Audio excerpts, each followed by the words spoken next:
Earth is a motherboard where telluric energy is collected in mathematically precise star forts, repurposed machines aligned to the celestial canopy above. They allegedly generated or amplified free energy, atmospheric electricity, etheric forces, or geomagnetic fields for entire communities. Moats, often filled with water, to be specific, salt water, acted as conductors or massive batteries. Salt water is an excellent electrolyte, and the geometry amplified the flow like a fractal antenna. The structures could resonate at specific Hertz frequencies tied to the Earth's Schumann resonances or healing vibrations, powering technology we've lost. Their star shapes, angelic, some look like snowflakes.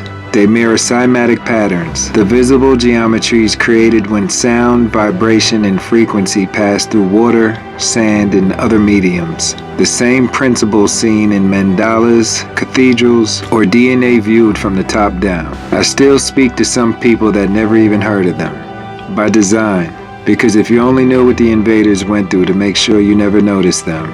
They got you punch drunk by the chemically induced war we're fighting every day.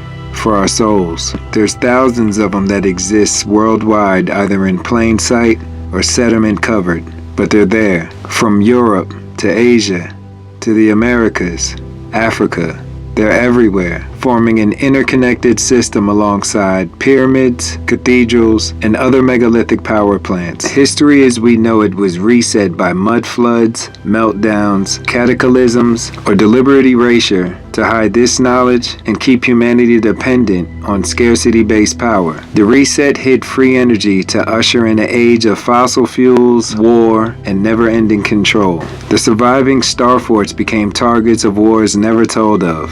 They were called the Star Wars. There were strategic campaigns to disable the grid. Earlier conflicts like Napoleonic invasions, the Civil War, they hit key nodes on the grid. But the final blows came during World War I and especially World War II, where massive bombing and artillery campaigns destroyed or neutralized remaining active forts under the cover of conventional war. It's a dark energy. Some call them the banking elites or secret societies, but it's the demonic fallen angels that orchestrated and exploited these events. Their goal? Shut down free energy, bury the old technology, and install a world of enslavement, debt, and fossil fuel dependence. Official history rebranded the forts as obsolete defenses to hide their true purpose. In the Pyramid Wars, they fit the same pattern.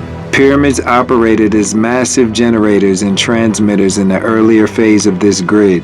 Ancient epics and suppressed records described wars fought with advanced weapons to seize or destroy them, fracturing the network long before the Star Fort era. If the Star Forts and the remaining grid nodes reactivated today, the effects would be transformative. Unlimited wireless energy would flood the realm, collapsing utility monopolies and ending energy bills. Healing frequencies could restore health and ecosystems. Advanced capabilities, possibly including anti-gravity or atmospheric control, could return.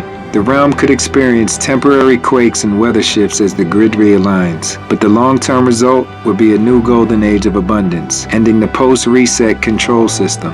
This is why the structures remain dormant, unheard of, or demolished. They're clinging to the last bit of control they have, and it's awareness to things like these. All of the pyramids or the stargates that I post, everything pointing at a not-too-ancient past they don't want you to know about. In the aftermath of the millennial reign, but also in the twilight of the little season, all things shall come to light, and instead of imagining what could have been, you can convert it into what will always be. Creators of a time that put envy in the hollow hearts of the imposters themselves. Look at the way they design in modern times. Blocks and cubes, no authenticity or touch of the creator's love, just empty and soulless. And this is the real war for your soul, the war to keep us from remembering who we are and what this realm was built for. So keep your eyes open and your heart as light as a feather. The energy of the world is off today, and it'll have you all fucked up, empty inside, angry at the world programmed to keep you that way, so you will never transcend.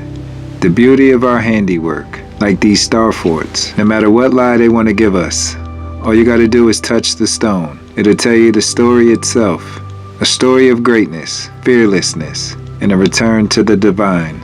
So get outside, try to touch one, So much more to see than sitting here looking at your phone. You can feel the energy in the stone. Let it remind you who you really are. The motherboard is still here calling, and the grid is waiting to turn back on. The realm is ready for us to remember. So my beloved, what are you gonna do?